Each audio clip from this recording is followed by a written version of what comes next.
Bueno, vamos a comenzar la clase. Estamos en el segmento de cardiología de Villamedic.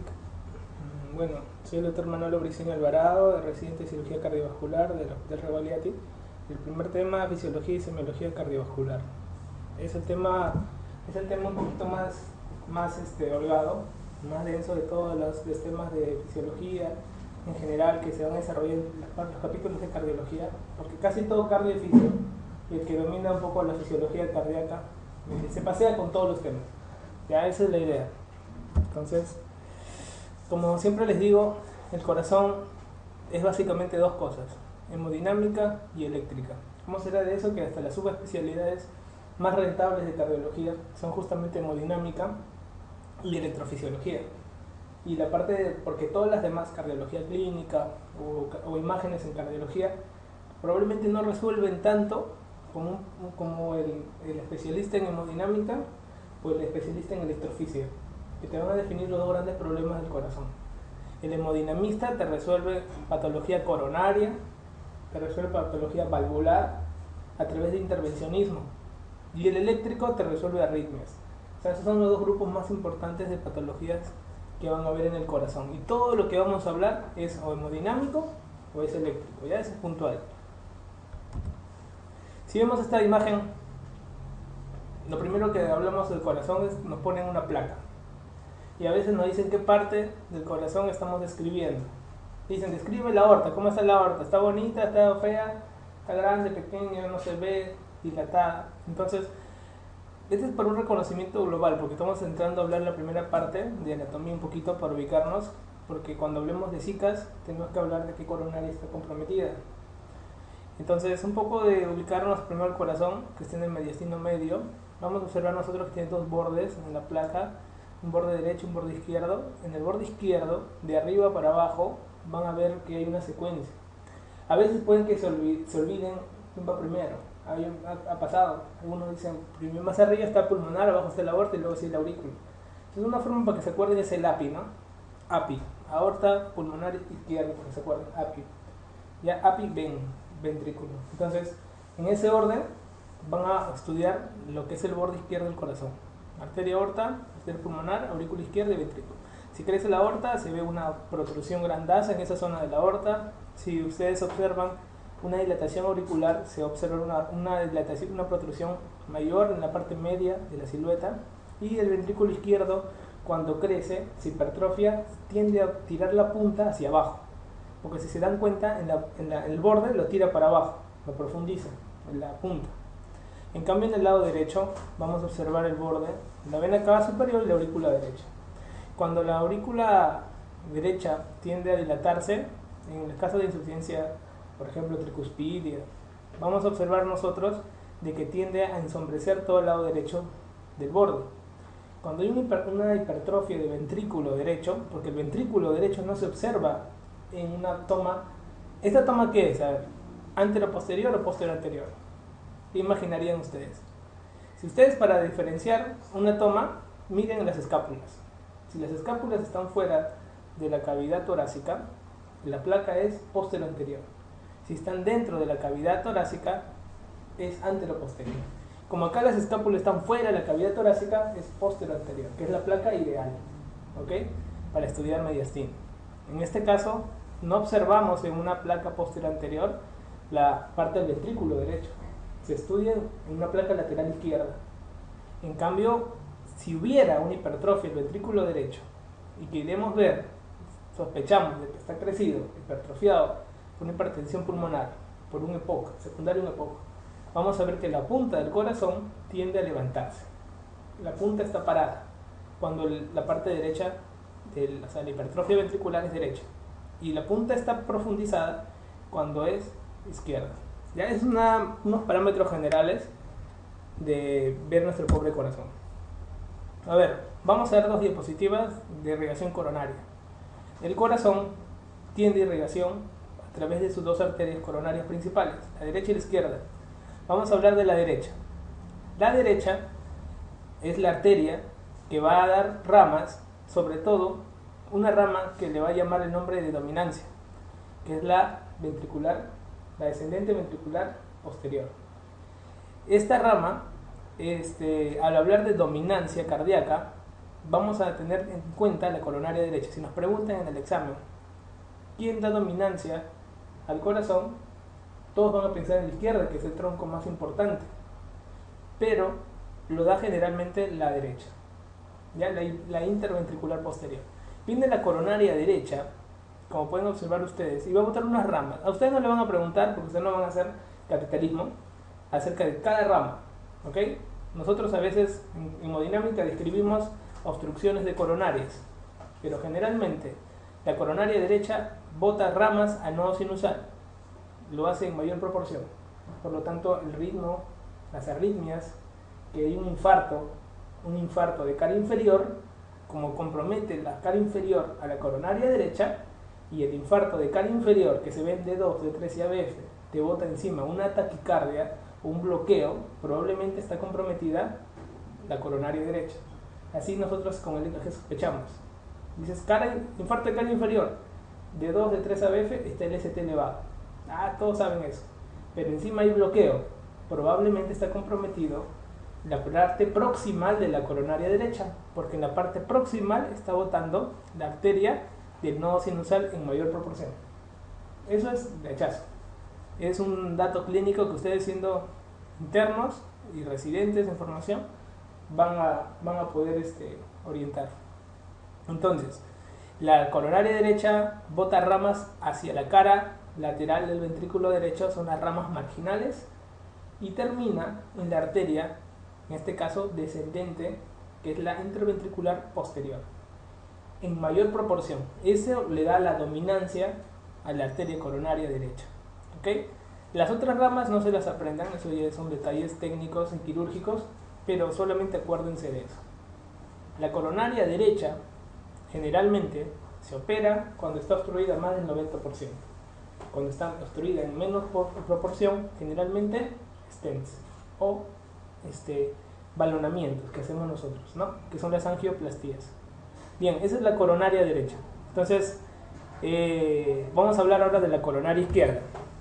La coronaria izquierda bota un tronco inicial de 3 centímetros, que es el tronco coronario izquierdo, que es el tronco más importante, ya que si se obstruye ese tronco, la persona ya fue. El tronco se divide generalmente en dos ramas, pero a veces puede tener una rama intermedia. Estas dos ramas son la descendente anterior y la rama circunfleja. La descendente anterior es la rama más importante de todas las arterias coronarias. Es la rama que uno va a preservar más. La descendente anterior baja por el surco interventricular anterior y es la rama que más se compromete en los infartos. Pregunta de examen. Y es además la que va a botar dos tipos de arterias, ¿no? Las arterias que están tiradas para el septo son las arterias septales, y las arterias que van a la zona marginal son las arterias diagonales.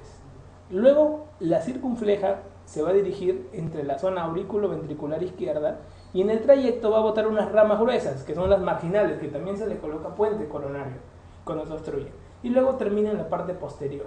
En un mínimo porcentaje, 5 a 7%, puede terminar en una descendente posterior, pero la mayoría, en un 80%, lo hace la coronaria derecha.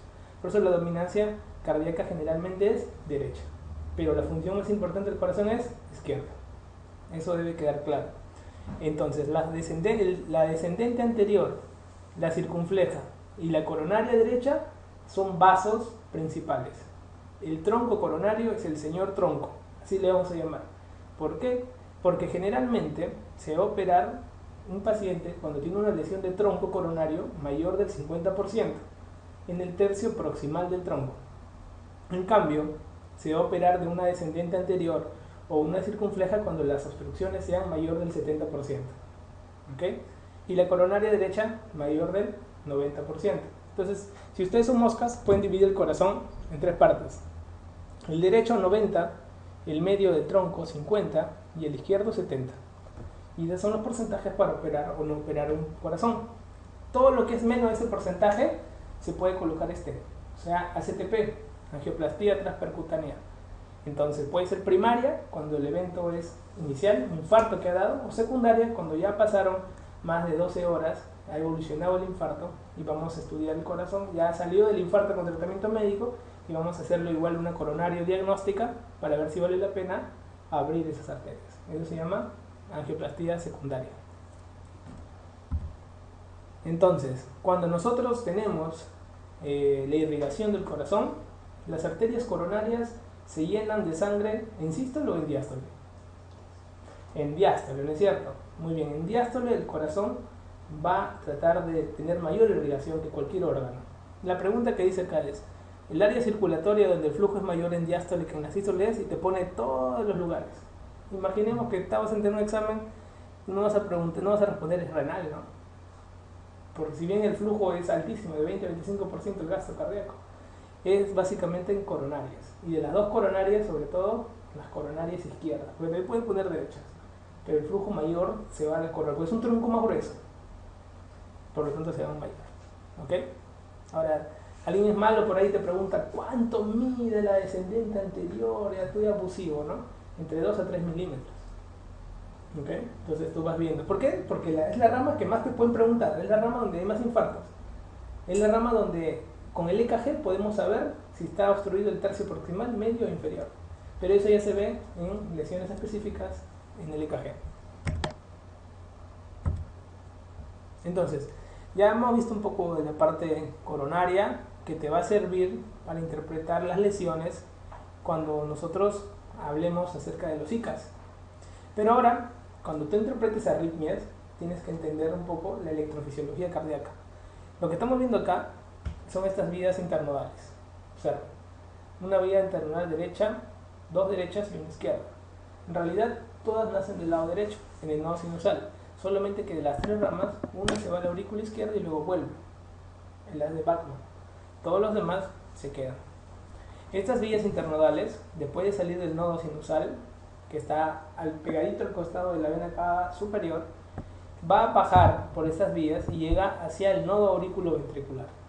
En el nodo auriculoventricular sale un tronco importante, que ese tronco importante, si se dan cuenta, pasa, transcurre, conecta la vía de la aurícula con las vías del ventrículo.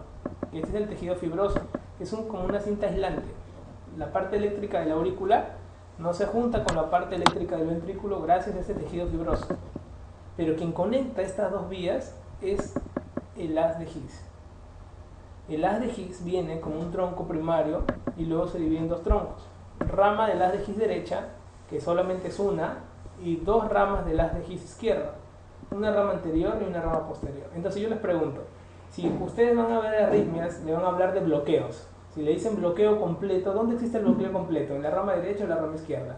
En la rama derecha. ¿Por qué? Porque solamente si se lesiona se bloquea completamente. En cambio, en la rama izquierda, como tiene dos ramas, si tú hablas de bloqueo completo es que tiene que haber seleccionado las dos ramas. Porque puede haber un hemibloqueo anterior izquierdo, un hemibloqueo posterior izquierdo. ¿Ok? Para hablar de completo es que el QRS mida más de 120 milisegundos.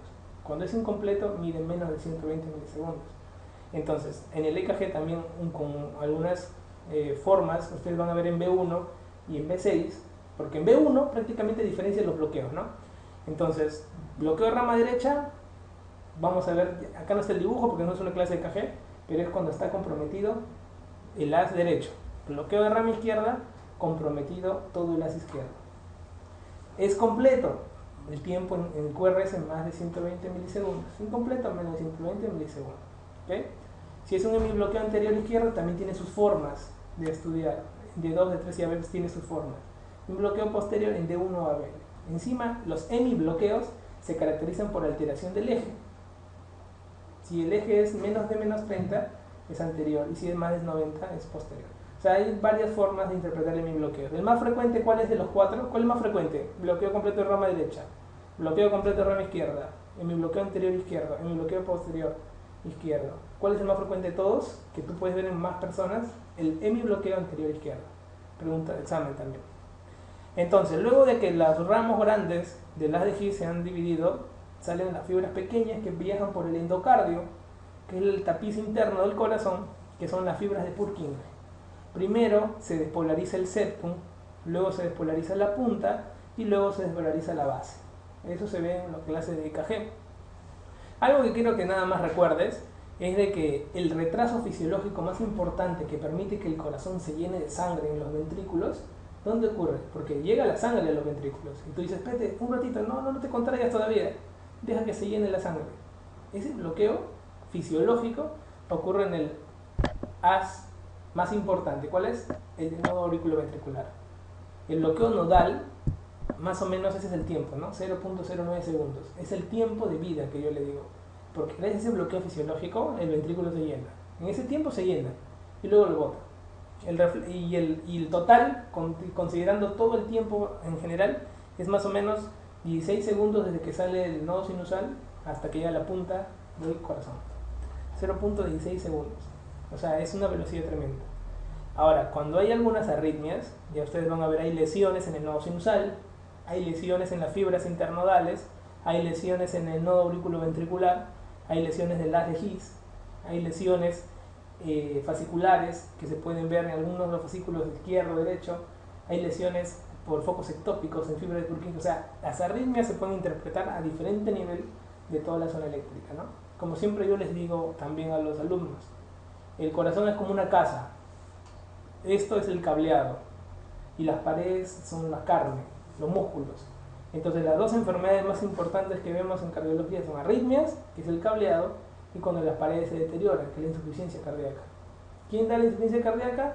Generalmente la patología coronaria, poco flujo de sangre en las coronarias por muchas causas. Entonces, básicamente este es el reconocimiento del cableado. Esto es importante. Tenemos dos potenciales de acción. Potenciales del músculo, que está a la derecha, que están viéndolo acá, y potenciales de una fibra especial eléctrica, porque son dos tipos de células. Una célula es eléctrica y una célula es muscular. Ya, bacán. Tejido especializado mejor hay que llamarle, porque el otro es eléctrico, y tejido muscular. Bacán. En este caso hemos sacado la fibra del nodo sinusal, que te la presento, está en rojito, y la del ventrículo, que está en plomo. ¿Ya?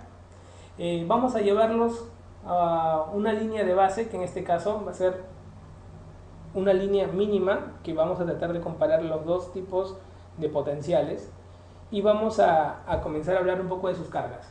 Por ejemplo, vamos a comenzar con el del ventrículo, que es más tosco y grande el gráfico. Normalmente la célula cardíaca en reposo tiene cargas negativas, ¿ya? Entre menos 85 y menos 90. ¿Listo? Así está, normalmente es negativa, pero es más negativa que la célula especial, que está entre menos 55 y menos 60. Entonces, ¿qué necesitamos para que esa célula funcione? Un yomo, que es lo que preguntan bastante. Por ejemplo, vamos a comenzar con la fase 0 del potencial de acción en el ventrículo. ¿Cuál es la fase 0? ¿Qué ion trabaja en la fase 0? Trabaja el sodio. ¿Por canales lentos o canales rápidos? Canales rápidos. El sodio trabaja en el músculo en la fase 0 por canales rápidos. Estos canales son dependientes de voltaje. ¿Por qué? Porque mientras va subiendo, o sea, va haciéndose positiva la célula por sodio, llega un momento que llega a un umbral. Este umbral de menos 40 en este caso va a hacer que ¡pum!, despegue todo el potencial, ley del todo nada, que eso lo han visto en segundo año cuando llevan fisiología en primer año. Entonces, la ley del todo nada se da cuando se llega al umbral, y todo eso lo origina el sodio en la fase 0. Perfecto. Luego, ¿qué ocurre? Ocurre que llega un momento en el máximo, en este caso es más 20 en promedio, y luego se comienza a hacer negativo nuevamente ese potencial. Esa fase es la fase 1, donde potasio comienza a salir afuera de la célula. O sea, baja de nuevo, se hace más negativo porque botas un positivo, que es potasio. ¿Ok? Luego comienza una fase 2. Esta fase es fundamental, muchachos. ¿Por qué? Porque hay un intercambio. Meto calcio y boto más potasio. O sea, meto un positivo y saco otro positivo. ¿Sí? Eso es básico. Y la fase 3, boto positivos. Sigo botando positivo. En este caso, ¿cuál es? Potasio. Y la fase 4 es donde, ¿qué has gastado en todo el tiempo, en todas las fases? ¿Qué he gastado? ¿He gastado un montón de sodio o potasio? ¿Qué he hecho? Todo el tiempo se metió sodio y todo el tiempo boté potasio. En la fase 4, ¿qué hago? Boto ese sodio y meto potasio, ¿ok? Para compensar todo el ciclo. Esa fase de reposo depende de las bombas de sodio-potasio. ¿Y las bombas de sodio-potasio son dependientes de energía o no? Sí. Por lo tanto, el corazón consume alta energía o no. Recontra consume alta energía. Por lo tanto, es frecuente que haya insuficiencia coronaria ante la mínima obstrucción o no. Sí. Entonces, hay que buscar que el corazón esté permeable para que haga una buena fase de reposo. Yo les pregunto lo siguiente, así ya, ¿no? Para que me respondan. El corazón, si tiene insuficiencia coronaria, tiene poco flujo de sangre al corazón, ¿ok? ¿Qué va a fallar? La fase 4. Si falla la fase 4, ¿el corazón se va a relajar adecuadamente o no? No. Por lo tanto, ¿qué falla primero? ¿Diástole o sístole? Diástole. El primero que falla es diástole. La relajación falla primero. Y falla por esta bomba. Que tanto estudiaron en biología, esa bomba es la que falla y el corazón falla en diástole. Después falla en sístole, pero primero hace disfunción diastólica. ¿Ok? ¿Cuántas fases tiene la fibra muscular? Tiene 0, 1, 2, 3, 4. Tiene 5 fases. ¿Qué diferencia hay con la célula especial? Hay 2 menos. ¿Cuáles son ¿cuáles son las 2 menos? Generalmente, ¿cuál es el 12? 1 y 2. No hay. ¿Por qué? Porque miren acá. Número 1. Vamos a la célula especial. La célula especial de frente comienza con la fase 4. Ojo, comienza con la fase 4. Quiere decir que mientras en la fase 4 de la célula muscular está hinchada, en cambio en la célula especial está parada. O sea, está pendiente, tiene más pendiente. Quiere decir que estando en reposo, esta célula trabaja. Nunca está en reposo en realidad. Te hace creer que está descansando, pero está que mueve los pies sentada. ¿Por qué? Porque mira, se está pseudo despolarizando en la fase 4. ¿Ok? Llega al umbral más rápido, lógicamente, porque tiene un potencial de acción negativo más corto que el de acá, ¿no es cierto? De la fibra muscular. Y rápidamente, llegando al umbral, ¡boom! Potencial de acción, ley del todo o nada. Y de frente comienza con la fase 0. Pero la fase 0, ¿qué tiene? Tiene iones de calcio. Iones de calcio. A diferencia que en la fase 0 de la célula muscular que tenía iones de sodio. Llega al umbral más corto que la célula muscular, porque su umbral es pequeño. ¿Y qué hace? Bota potasio. Y eso hace la fase 3. O sea, ¿qué no hay? No hay fase 1 y no hay fase 2. Pero la pregunta acá, muchachos, es la siguiente. La importancia radica en qué. Imaginemos, ustedes se ponen a veces nerviosos, ansiosos, por algo. El corazón comienza a latir rápido. ¿Quién hace latir rápido el corazón? El nodo sinusal. ¿Ustedes se han preguntado por qué el nodo sinusal es más importante que el auricular ventricular? Es porque descarga más frecuencia. Al descargar más frecuencia, tiene más importancia, porque puedes llegar a frecuencias mucho más elevadas que compensen tu actividad cardíaca. El corazón puede trabajar de hasta el 400%. Por lo tanto, necesitas al motor más potente que puedas tener, para que con ese puedas trabajar, no vaya a haber una emergencia. ¿Ok? No va a haber un terremoto, necesitas el nodo sinusal. Imagínate un tío que trabaje o que viva de nodo sinusal, de nodo auriculoventricular. O sea, viva con un ritmo nodal, así se llama. Frecuencias entre 40 y 60. Nunca vas a esperar que una persona con ritmo nodal corra y va a tener un síncope en la puerta y le cae la casa encima en el terremoto. Entonces tú tienes que ponerle un marcapaso, ¿ok? Para que pueda aguantar esa buena frecuencia, ¿ya? Entonces, llegado esta pendiente, ¿de qué depende? Si yo enfrento a todos los tejidos especiales, el sinusal, el auriculoventricular, la fibra de Purkinje, toda la mancha, lo meto en un saco y veo quién tiene la pendiente más alta. ¿Quién la tiene? El sinusal. Al tener la pendiente más elevada, se despolariza más rápido. Al despolarizarse más rápido es el marcapaso del corazón. ¿Ok? El nodo sinusal es el marcapaso porque tiene una pendiente de despolarización más elevada. Esa es la diferencia más importante porque es el marcapaso. Y una cosa interesante, cuando hay un estímulo simpático, tiende a elevar más la pendiente. Cuando hay un estímulo vagal, tiende a disminuir la pendiente. Al disminuir la pendiente, la frecuencia de despolarización es más lenta, bradicardia. Al elevar la pendiente, la despolarización es más rápida, taquicardia. Por lo tanto, el simpático hace taquicardia y el parasimpático hace bradicardia, debido a este efecto. O sea, ¿dónde trabaja el simpático y parasimpático? Fundamentalmente en la fibra especial. también lo puede hacer en la fibra muscular, pero en los músculos ventriculares no tiene efecto el parasimpático. Todo lo demás sí. Si yo te dijera, quiero bloquear a un paciente, quiero hacer de que su frecuencia sí tenga una frecuencia, imaginemos que el nodo sinusal se bloqueó, bota 200 de frecuencia cardíaca, pero yo tengo que bloquear, porque el corazón no está apto para esa frecuencia cardíaca tan elevada, tengo que bloquear que no llegue al ventrículo y no pueda poner en peligro la diástole, porque tiene que llenarse bien. ¿Se acuerdan del retraso fisiológico y todo? Tiene que llenarse bien el ventrículo. ¿Qué puedo hacer para que esa frecuencia que bota del nodo sinusal no llegue y afecte al ventrículo? Bloquearlo en el nodo. Entonces hago un bloqueo nodal. ¿Cómo hago ese bloqueo nodal? Haciendo el masaje cardíaco, carotidio, perdón, haciendo el reflejo o respuesta vagal, dándole un fármaco que bloquee a nivel del nodo.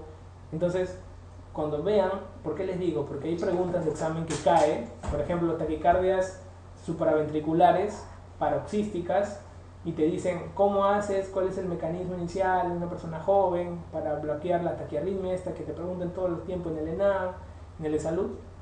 Básicamente la parte inicial es masaje de nodo. ¿De qué nodo? En este caso el seno carotidio. ¿Para qué? Para que haya un estímulo vagal y bloquee el nodo auriculoventricular. ¿Ok? Porque todo bloqueo de la frecuencia cardíaca no se hace bloqueando el nodo sinusal, se hace bloqueando el nodo auriculoventricular, que eso es fundamental. ¿Ok? Entonces, los canales rápidos de sodio trabajan en la fase 0 y los canales lentos de sodio y calcio trabajan en el caso de la célula especial. ¿Ok? Los canales rápidos con los músculos en fase 0, canales lentos con la célula especial. Miren, los potenciales de acción cambian en diferentes zonas del corazón. Hay diferentes zonas, pues tienes el nodo sinusal, tiene otra forma su potencial, el ventrículo tiene otra forma, o sea, todos son diferentes. ¿Ok? Esto se puede ver en la electrofisiología.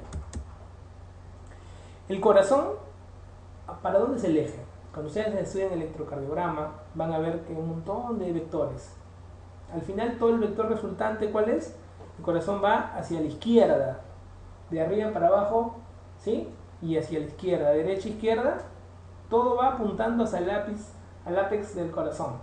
Por lo tanto, ese ápex que nosotros hablamos, siempre y cuando no haya bloqueos.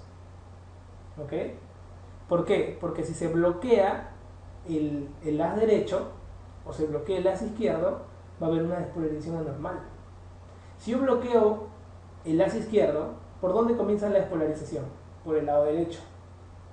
¿Ok? Si yo bloqueo el lado derecho, la despolarización comienza por el lado izquierdo. Y el vector cambia.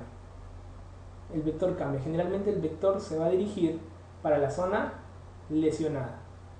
¿Ok? Entonces, eso es un poco para que me entiendan la parte de eje cardíaco.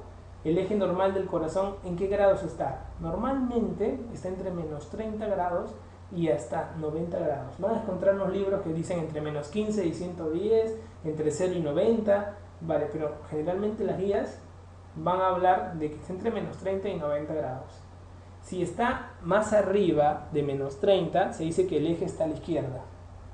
Si está después de generalmente 90, el eje está a la derecha. ¿Ok? Entonces, normalmente acá debe estar el eje del corazón. Eso se estudia con el EKG. El eje se estudia con el EKG. ¿Ok? Y es la variable más importante de todo el electrocardiograma, el eje cardíaco. Con el eje cardíaco ustedes van a poder interpretar toda la patología rítmica del corazón. El eje es fundamental porque inmediatamente te va a poder ayudar a desmenuzarlo en bloqueos, te va a poder ayudar para observar la orientación de cómo se despolariza el corazón y ver cuál es el foco ectópico anormal que está trabajando. Porque hay algún tipo de tratamientos con ablación láser, hay tipos de tratamiento con cirugía, y eso, mira, llegando a un nivel tan avanzado de tratamiento, todo comienza estudiando bien el eje cardíaco. A esta pregunta, el nodo sinusal es el marcapaso fisiológico, dice marcapasos, me hace acordar, ¿no? Amigo Charapa, marcapasos fisiológico del corazón. ¿Por qué? Porque el nodo sinusal es el marcapaso. De todas estas, ¿cuáles creen que es? Ser más sensible a las catecolaminas, todos lo son. Ser más insensible a los agentes colinergicos, no te dicen, ¿no? te habla más de, si se dan cuenta, cuando hay preguntas que contradicen una con otra, como que no la miras mucho. Ser la única, ya, basta que diga única, ya ni la veo, ni veo la clave. Tener una fase de exploración espontánea más rápida que las otras es lo que hemos hablado, ¿no es cierto? Más rápida, más espontánea. Por lo tanto, esa es la clave. ¿Ok? Bien. Es una pregunta de residentado médico. Esa pregunta es de residentado médico.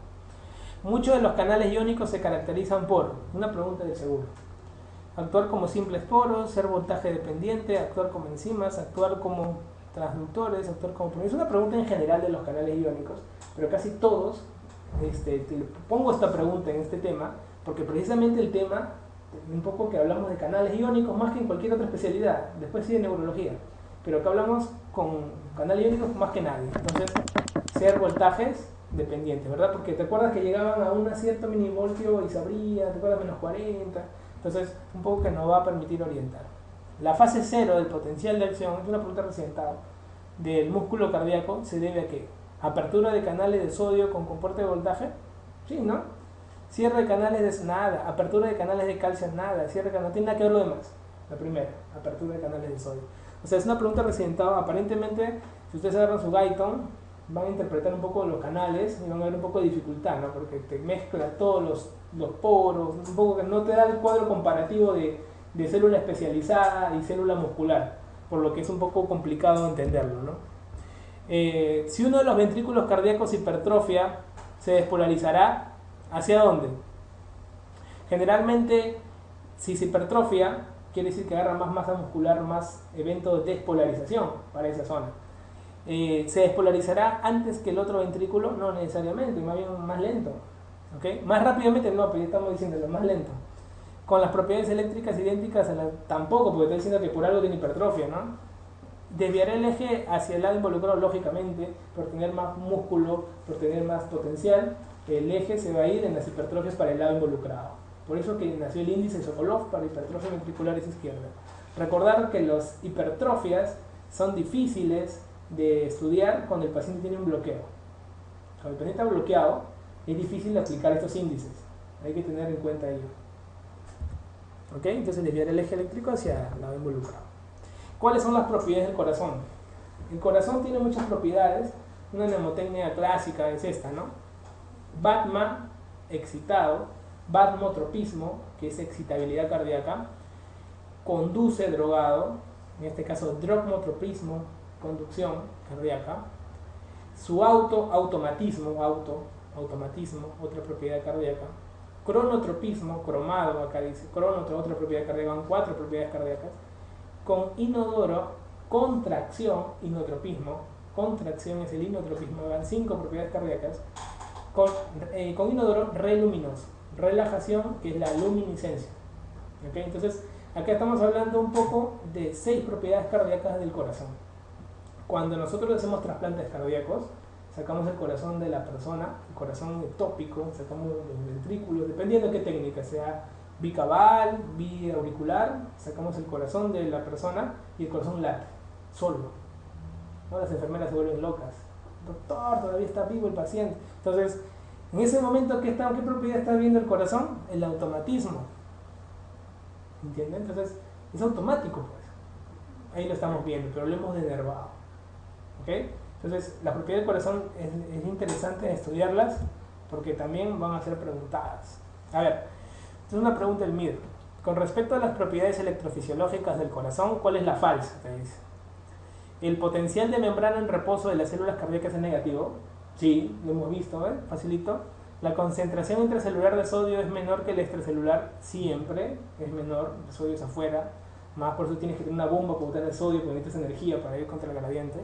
¿La concentración extracelular de potasio es menor que la intracelular? Sí, es más, tú eres una máquina productora de potasio, o sea, todo el tiempo botas potasio por canales así, prácticamente son canales iónicos que no gastan energía, ¿no?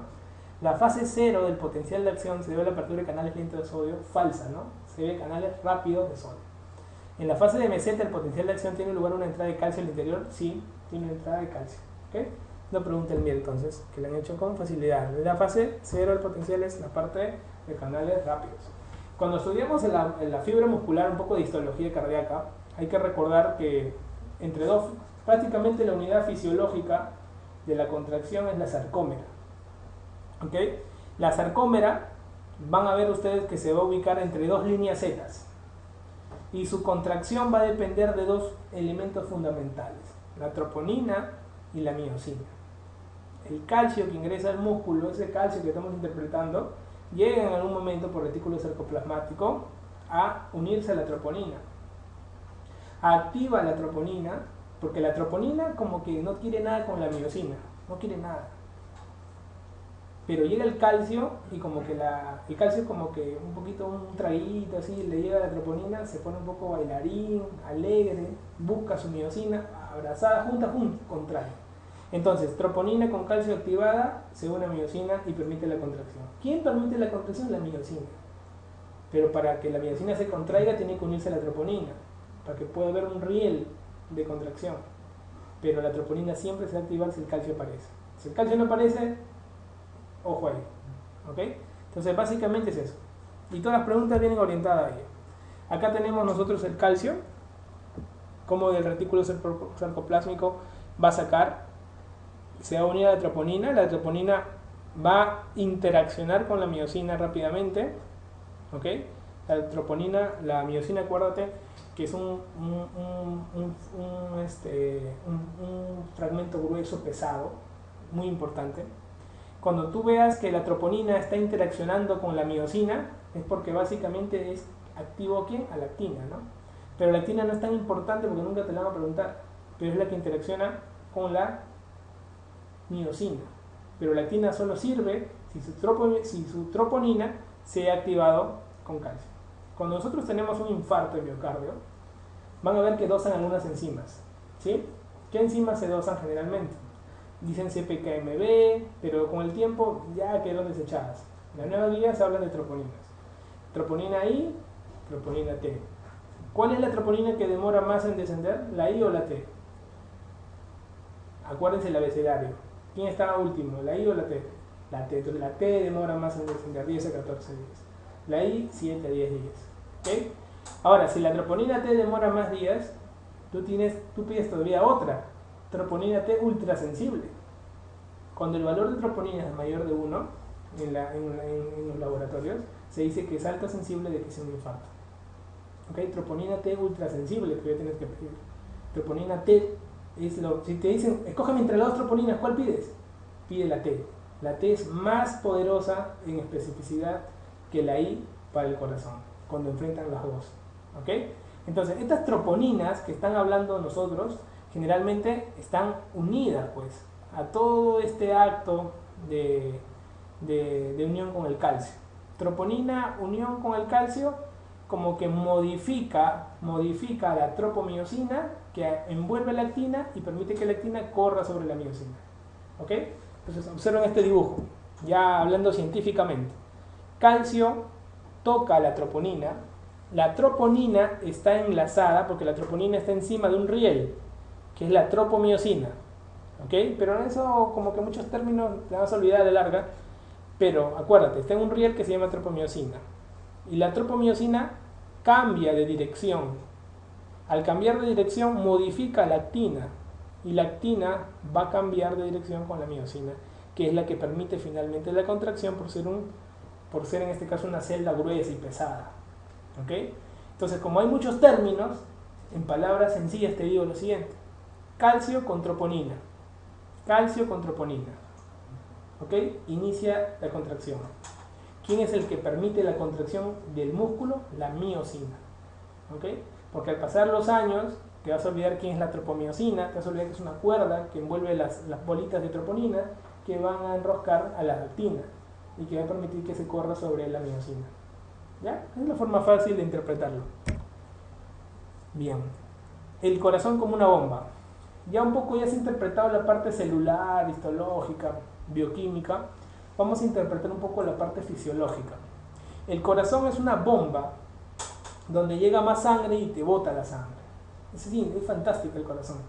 Tiene la energía que bota en cada contracción es directamente proporcional a la longitud inicial de la fibra. ¿Qué es eso?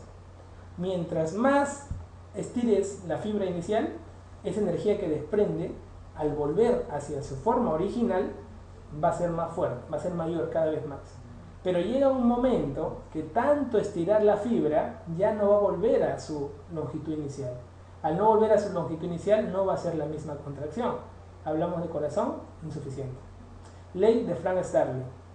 ¿Okay? La energía desplegada en la contracción es directamente proporcional a la longitud inicial de la fibra. Frank Starling se dedicó a trabajar en eso. Si quieren entenderlo de una forma fácil, imagínense que tienen una truza y comienzan a estirarlo.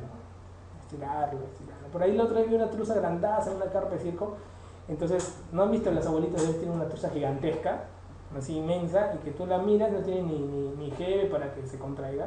Entonces, esas truzas que van a observar ustedes, así grandadas, así parece que te estás colocando un polo al revés, ya es prácticamente cuando se rompió las fibras elásticas. Eso ocurre con los corazones insuficientes, ¿ya? Entonces miren aquí estas variables para entender un poco del gasto cardíaco, que es lo que vamos a hablar.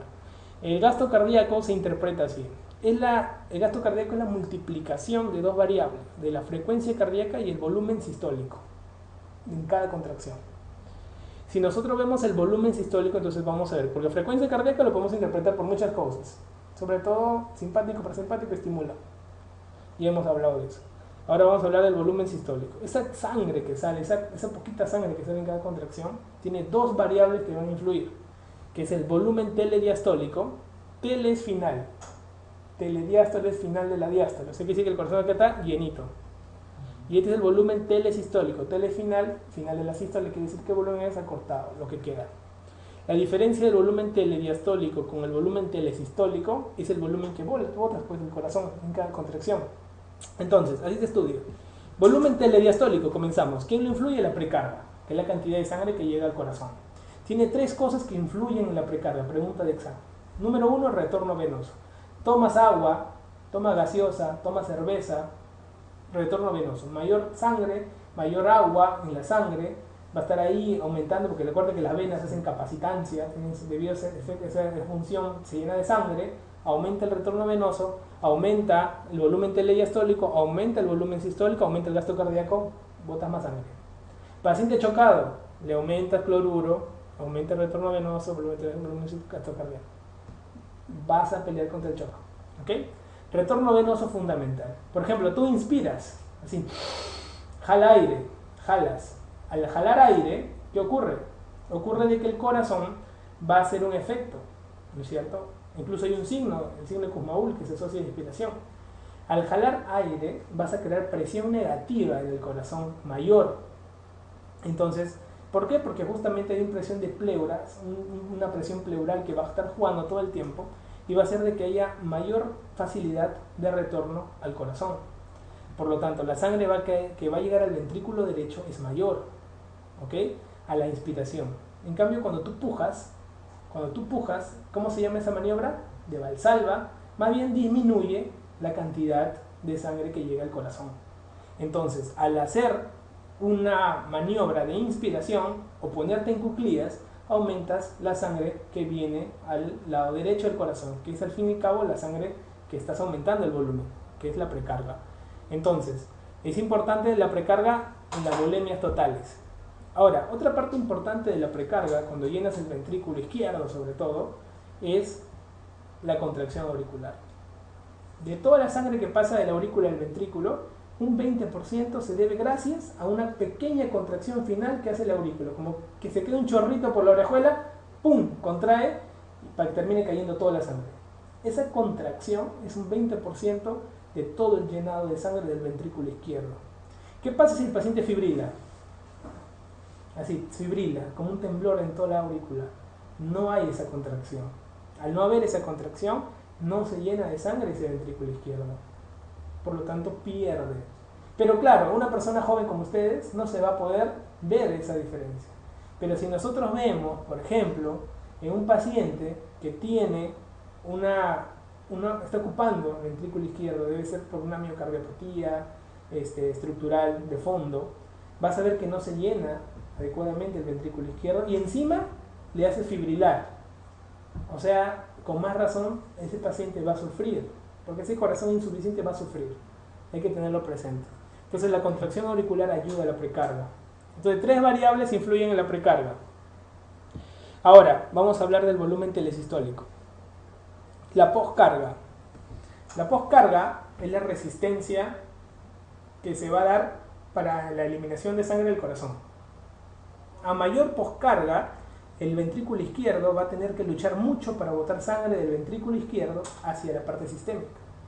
Por ejemplo, hipertensión arterial, tiene mucha poscarga.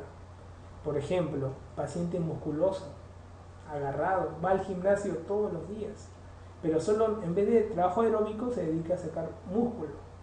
Aumenta la poscarga. Al aumentar la poscarga hace que el corazón sufra. ¿Ok? Eso es importante. En cambio, cuando haces un ejercicio aeróbico, o sea, correr, haces producción de óxido nítrico, vasodilatación, porque el óxido nítrico es la basura de la célula endotelial. Pero la basura de la célula endotelial sirve para vasodilatar. Esa basura que forma tu cuerpo cuando estás corriendo, al hacer ejercicio aeróbico, va a hacer que haya vasodilatación y va a que tu corazón va a trabajar mejor, porque disminuye la poscarga. En cambio, si pesas, aumenta la poscarga. Por lo tanto, ya puedes orientar ahí. Si vas a morir en HCA a los 60 años, ya sabes cómo morir. Entonces, en cambio, el volumen telesistólico disminuye el volumen telesistólico, en este caso, cuando hay una contractilidad débil. Si el paciente tiene un problema, en este caso, imaginemos, una contracción poderosa en el corazón, va a hacer que bote mayor cantidad de sangre. ¿Ok? Y el volumen que quede después de la sístole va a ser menor. ¿Ok? Pero si el corazón no contrae bien, el volumen que queda al final de la sístole va a ser mayor. Entonces vamos a observar nosotros que la contracción es una variable que va a influir mucho en el volumen telesistólico. ¿Ok? Por ejemplo, un paciente que está chocado por un shock cardiogénico, o sea que dice que el choque es de origen del corazón, no se contrae. Tienes que aumentar la contractilidad de ese paciente. Al aumentar la contractilidad, el volumen telesistólico va a ser menor. ¿Ok? Al ser menor va bien. ¿Eso qué quiere decir entonces? De que tú tratas unas variables como cardiólogo. ¿Cuáles son las variables que trata el cardiólogo? Mira, son básicamente 3. Precarga, contractilidad y poscarga. Y también frecuencia cardíaca. Las 4 controlan, porque las 4 se controlan por medicina. Por ejemplo, está chocado el paciente que está en la UCI-COR, aumenta el cloruro, aumenta la precarga. El paciente está con un 180 de frecuencia cardíaca, doctor, y está de compresión arterial baja, o sea, es hipotenso, está chocándose por un problema de descoordinación, porque no está haciendo que la diástole se llene bien, el ventrículo izquierdo se llene bien de sangre. Por lo tanto, hay que frenarlo, hay que cardiovertirlo. Puede hacer cardioversión, si está anticoagulado, o si no está anticoagulado, de repente con amiodarona un poco cardiovertir, farmacológicamente. O sea, variable frecuencia cardíaca. Doctor, el paciente está que espera trasplante cardíaco, nadie quiere donar su corazón en el Perú. ¿Cómo voy a hacer para que me aguante, doctor, una semana más? Dale levosimendan. Levosimendan es un inotrópico que te hace aguantar el corazón una semana. Te hace contraer bien el corazón. Entonces, mejoro la contractilidad. Doctor, este paciente tiene una presión arterial muy elevada, y al ser muy elevada la presión, ¿qué va a ocurrir?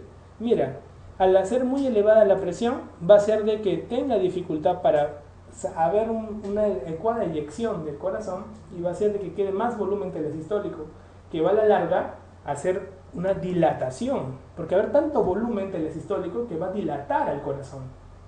¿Ok? Primero va a luchar, o sea, hace hipertrofia concéntrica en la hipertensión. Luego, como ya no puede, termina dilatándose. ¿Ok? Primero hace una hipertrofia y luego hace una dilatación, una miocardiopatía dilatada. Y luego se va todo para atrás. Se malogra la válvula izquierda, se dilata la aurícula izquierda, hace hipertensión pulmonar. Luego falla el corazón derecho, dependiente de esa arteria pulmonar fallada, cor pulmonar. Y así es la evolución de una insuficiencia cardíaca, de izquierda a derecha. Entonces, todas estas variables, estas 4 variables, pregunta de examen, variables del corazón: precarga, contractilidad, poscarga, frecuencia cardíaca. Todas estas las maneja el cardiólogo. ¿Ok? En caso de la presión arterial es la combinación de 2 cosas: gasto cardíaco y resistencia periférica, vascular periférica, que también se tiene una forma de interpretar en variables, de DINA por segundo por... Ya vamos a ver eso, al final. La parte de gasto cardíaco se interpreta como índice cardíaco. Nosotros podemos hallar el gasto cardíaco por una eco. Un ecocardiograma con fórmula te saca gasto cardíaco. Puedes hallar gasto cardíaco hemodinámicamente también, en un cateterismo. Pero el índice cardíaco es básicamente aplicar el gasto cardíaco al metro cuadrado de superficie corporal de la persona. Generalmente el índice cardíaco está entre 2.5 y 3.5. Ya nosotros vamos a hablar de índice cardíaco. Todo eso termina en presión arterial, que es otro capítulo, hipertensión arterial. Miren acá este dibujo. Normalmente en un individuo sano, esta es la precarga obtenida por la contracción auricular. Cuando el corazón tiene un fallo diastólico, miren cuánto influye la contracción auricular. Casi la mitad en un corazón fallado, casi la mitad influye la contracción auricular izquierda. ¿Qué pasa si entra en fibrilación auricular? Se descompensa totalmente. Es lo peor que le puede haber pasado, porque tiene una falla diastólica.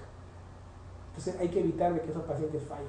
Es como tenía un caso de un paciente que hemos trasplantado hace una semana, que tiene una miocardiopatía dilatada, él tiene una disfunción diastólica, y comenzó a hacer fibrilación auricular.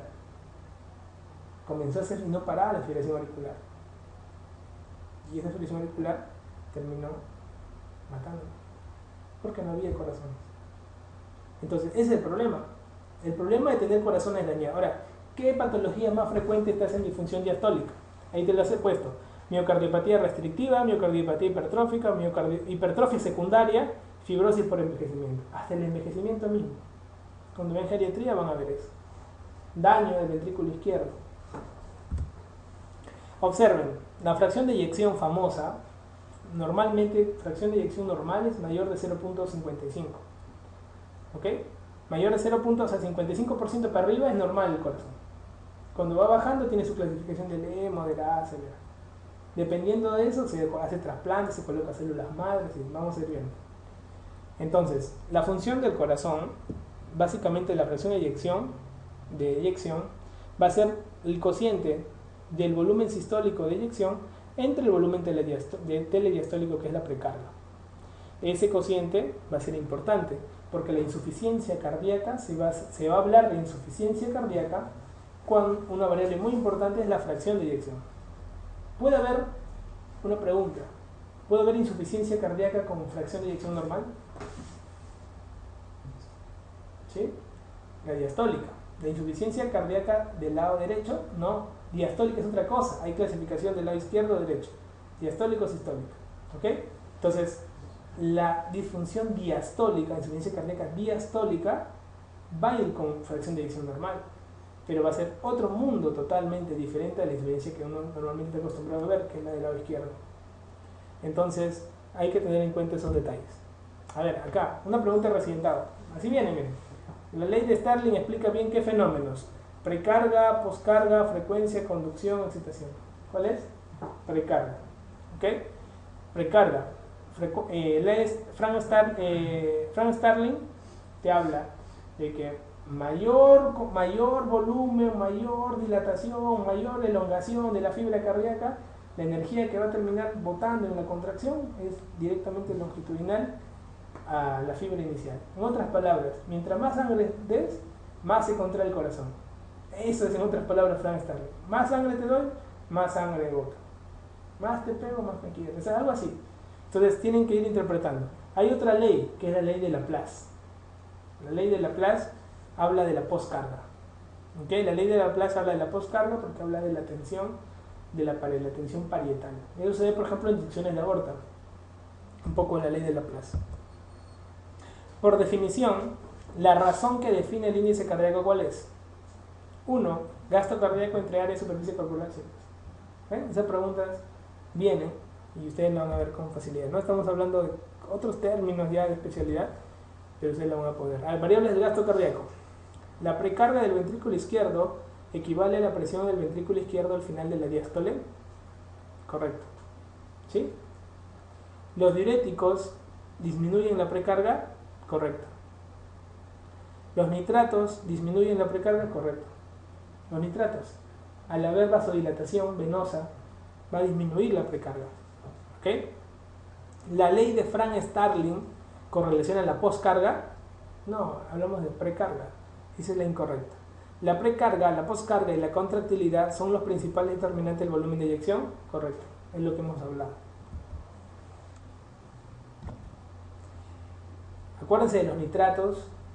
Acuérdense fácilmente cómo. Los nitratos, por ejemplo, un paciente con angina, en un cuadro coronario, no puede, le duele el pecho. Le das nitratos, ¿por qué? Porque disminuyes la cantidad de sangre que va a llegar al corazón para que no trabaje mucho el corazón. Y va a hacer que la angina pase por eso. Los nitratos vasodilatan las venas, más que todo venosos son, y terminan disminuyendo la precarga y hacen que el corazón ya no se contraiga tanto dependiente de volumen. Y las coronarias van a trabajar mejor porque se perfunden mejor en diástole, porque van a hacer menos contracción. ¿Okay? Entonces, cuando vean un anginoso, dale su nitrato disolvible. Sublingual si tienes, o bioral, no interesa. Pero la cosa es que tienes que darle. Sublingual rápido, pues, ¿no? 10 segundos ya. Pero el otro va a demorar todavía unos 10 minutos. El componente del tejido muscular que contiene la actividad de ATPasa requerida para la contracción es, de frente te dice, tiene la actividad requerida para la contracción. ¿Cuál es la más importante para la contracción acá? La miocina. La miocina. Acuérdate, M músculo, contracción. ¿Ok? La contracción del músculo esquelético, mira, esquelético en general, ¿eh? Porque este es un tema fisiológico. Es iniciada por la unión del calcio, ¿dónde? ¿A quién se une? Acuérdate, troponina. ¿Ok? Esa es una pregunta recientada. La pregunta de salud. La sarcómera se entiende la estructura comprendida entre dos líneas Z. Esa pregunta que viene, entonces usted ya con facilidad lo puede responder. ¿Cuál de los siguientes términos describe al corazón que muestra un aumento anormal del tamaño sin incremento del número de células? O sea, te está diciendo no se reproduce, sino crece. Hipertrofia, ¿no? Que es un término en patología, ¿no?